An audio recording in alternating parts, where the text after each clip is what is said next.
Hello friends, welcome back to In It All Is Art.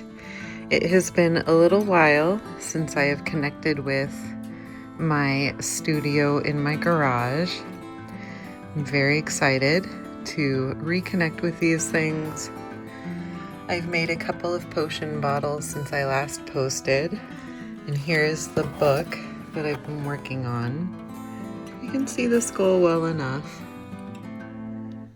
Really pleased with the green gold and some of the little details in there. It was an unexpected adaptation that happened with this book. There's some glue dripped on it, and so I turned it into a little witchy book to go on my display. Could very well be the grimoire because it's got the same death's head moth as our witch's potions. You need to do a little embellishing with some gold on there. She's also got a bat. Kind of hard to see on that one. Thank you so much for clicking on this video. If you are new here, my name is Angela and I do decorating, gardening, crafting, painting process videos, and other creative adventures. I just kind of work with whatever I'm moved to and inspired by. And if you are returning, thank you so much for your continued support. It means so much to me. I am approaching 400 subscribers, and that just feels really amazing to me. I know that's nothing close to what a lot of channels have, but the fact that 400 people want to hang out and watch what I'm doing at times just is really cool. This project, this book, and the potions and some other craft projects that are on the way, do stay tuned for those. There's some tombstones and some other just neat little things that I have planned, and a hodgepodge for 2026, so to speak. This project is building toward a witchy apothecary display, a bookshelf makeover that I'm planning for Halloween. As I had shared before, this book kind of unexpectedly got some aging as I was working on my crafting. I'm kind of a messy artist, so it doesn't surprise me, but it turned out to be a good thing. So I just sorted through the stickers and I found this little skull, and I have a clear cabochon there. I'm not sure what it's from, but it's got kind of a neat little bronze kind of ring on it, so I must have used it on another piece of art and then kind of repurposed it.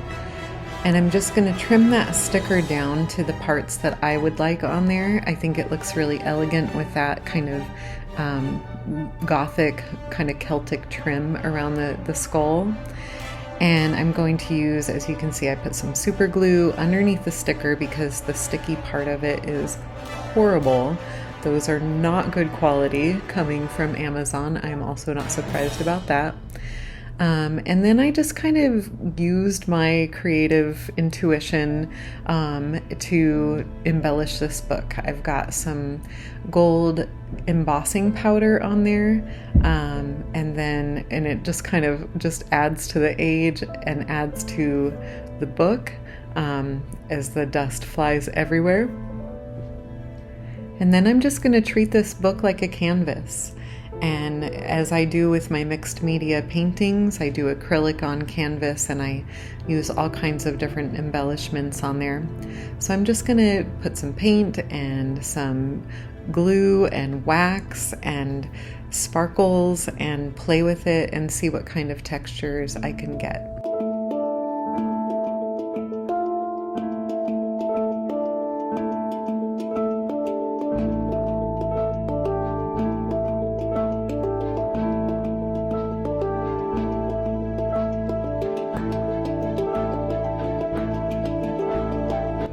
I lost some of the fine detail in the skull with all of that gold embossing powder, so I'm going to use a Posca pen and just put back some of those details into the skull.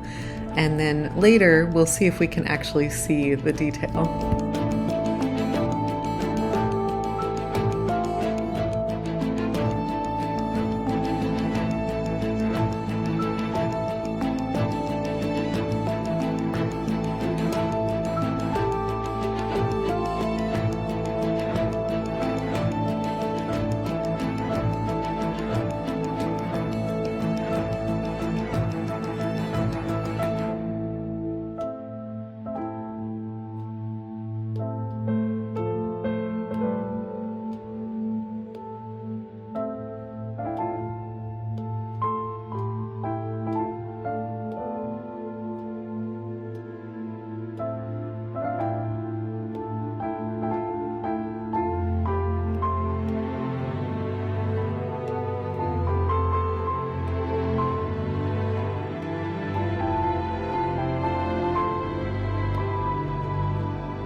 So in being a messy artist, there is a lot of joy and a lot of unexpected, and I absolutely channel our beloved Bob Ross in that. This big puddle of super glue, I used it to kind of frame that circle. I just turned the book around to where it circled the green, and I think that just brought it all together. Back to regularly scheduled programming. Today's video is going to be kind of a hodgepodge of reconnecting. I did a little trip to Michael's. Couldn't resist it. I tried, but they offered that coupon and I was like, you know what? I'm gonna do it. So, have you seen Gothic Homemaking? Because he really nails it. Like, when I purchased this, I really wanted that lid to come off, and it doesn't. My idea is that I want to put a fairy light down in that bottle. I have a green skull that is a very similar color. It's a little bit more of a lime green, or an acid green. And I want there to be like points of light throughout my display that I'm gonna create. So my hope is that I can, there's something on my finger. My hope is that I can get that lid off and safely, that I can safely get that lid off and be able to put something down in that. So that is a project. I have made a little of an investment into some more dried floral or faux floral, just surrounded by projects that I want to work on.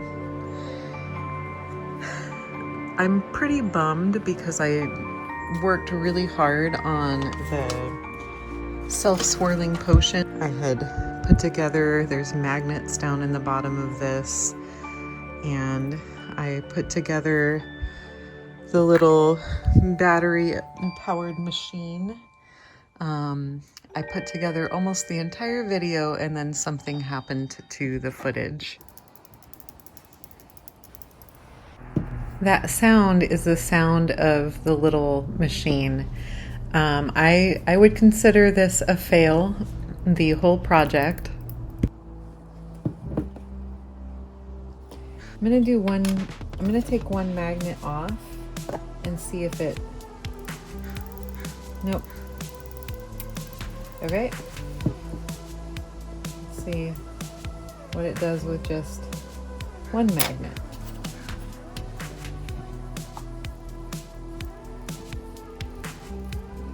Okay, that changed the sound, but it's not swirling. So I think it needs that many magnets to be powerful enough to swirl.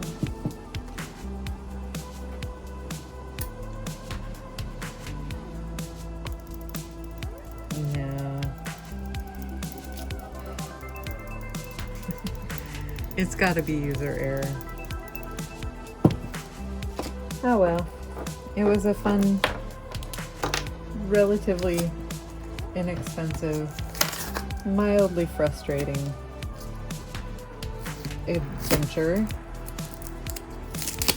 mildly frustrating experiment, and I will still distress this book so that I can use it for the apothecary shelf, but I think my days trying to make a self-swirling potion are done. Of the fail, but the full video is not going to be available. Very disappointing, but that is what happens sometimes. So I don't know how Mythic Makers, or no, it wasn't Mythic Makers, it was Wicked Makers. I don't know how they were able to get their self-swirling potion bottle to not spin like crazy. The little machine that I got just spun so fast that it bounced around in the book. I had worked really hard on cutting out these spaces. There were going to be 2 machines. I was going to have 2 self-swirling potion bottles on there. I was going to totally remake that book. And it just was a fail. So that project is not going to happen on this this witchy apothecary display. But it's been really nice to reconnect with all of the potions that I've made so far. That one has some gold foil in it. This one's gonna be mermaid tears.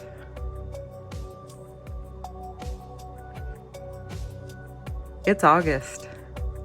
It's time.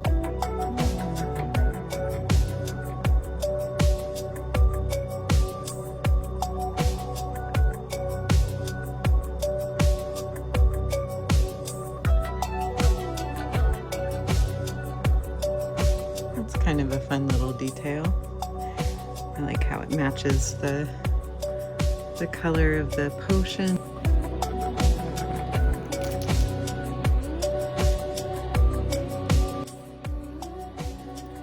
Running out of room. I'm gonna need to start packaging these up, which is fine because pretty soon I will be putting them on the shelf.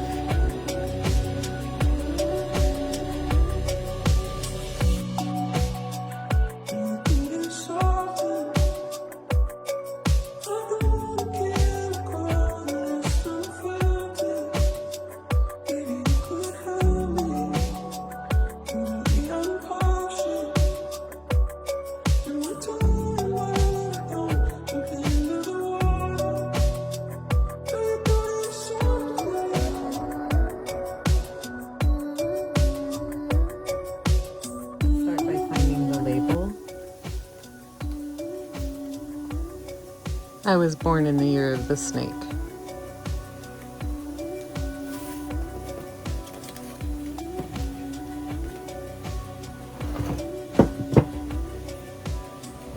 Next, I find the food coloring that I think goes with that particular potion and the mica powder. I'm gonna try something with blackish green and purplish red. That sounds like a fun combo. A spot of white to make it more opaque.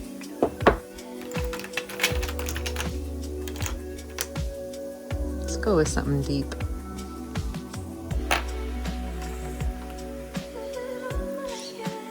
And light. These are some of the supplies that I've been using.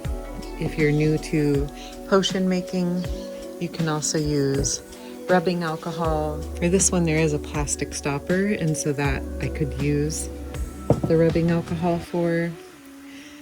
However, I was learning from the Cooking and Craft Chicks channel, and stoppers that are cork can have some flammable reaction with isopropyl alcohol if they're in sun, maybe even not in sun, I don't know, but I don't want to mess around with that. So I have not put any isopropyl alcohol in bottles that have cork stoppers. The distilled water is important because it keeps bacteria from growing in your potion, and isopropyl alcohol can do that same thing. Glycerin slows the spin down, and it's best to start small.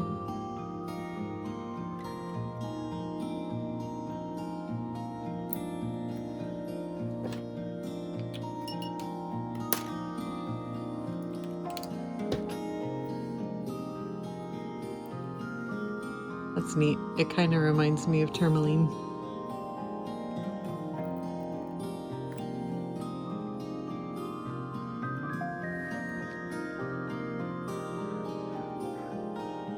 I like that, but I do think I'm going to add more of the blackish green in. I'm going to add a drop of grass green in as well.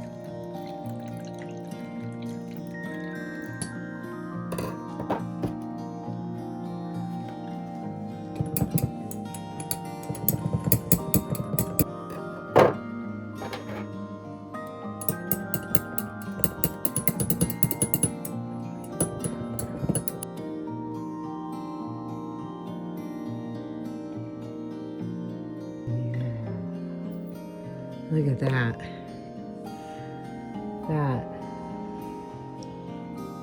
That does something cool. I kind of like that it leaves a little like viscous slime on it. If this is snake venom, that makes sense to me. So I'm gonna leave that as is. I think what I'll do is I'll put some sealing wax on it, and that will seal it temporarily, and then I can break that seal.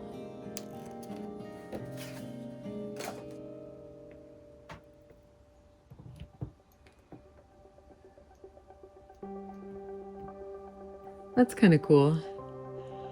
I haven't seen that before with the strands of the wax, but I think that adds kind of a neat detail to it. Once it's really dry, I'll clean that ball up a little bit more so that it is nice and pristine.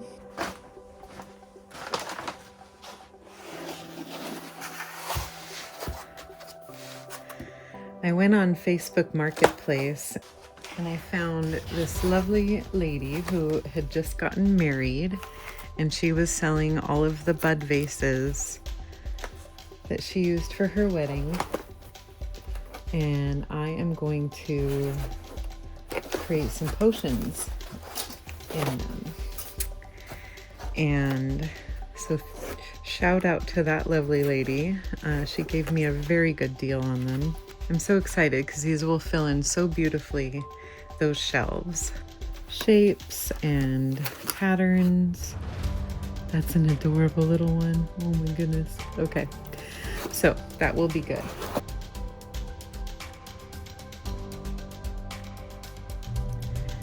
Stay tuned for part 2 of the Hodgepodge of Potions 2026 for a marathon of potion making.